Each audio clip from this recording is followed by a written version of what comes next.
High speed train CR450 তৈরি করে বিশ্বের সবচেয়ে দ্রুতগতির ট্রেন তৈরির খেতাবও কুড়িয়েছে চীন। 2021 সালে এই প্রকল্প শুরু করে চীন।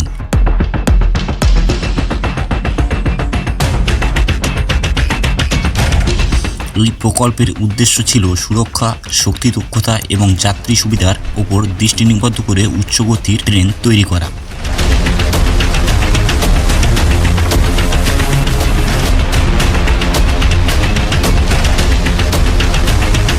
ভারত ও জাপানকে অবাক করে দিয়ে চীন একদম পরবর্তী প্রজন্মের হাই স্পিডের CR450 হাই স্পিড ট্রেনের একটি প্রোটোটাইপ পরীক্ষা করেছে।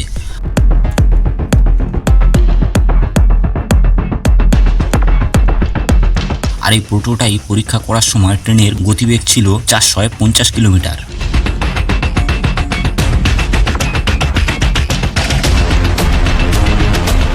চায়না স্টেট রেলওয়ে গ্রুপের মতে CR450 ভ্রমণের সময় উল্লেখযোগ্যভাবে হ্রাস করবে বলে আশা করা হচ্ছে। উদাহরণস্বরূপ বেজিং সাংহাই ট্রেন যাত্রার জন্য বর্তমানে 4.5 ঘন্টা সময় নেয়, এখন তা কমিয়ে মাত্র 3 ঘন্টা করা হবে।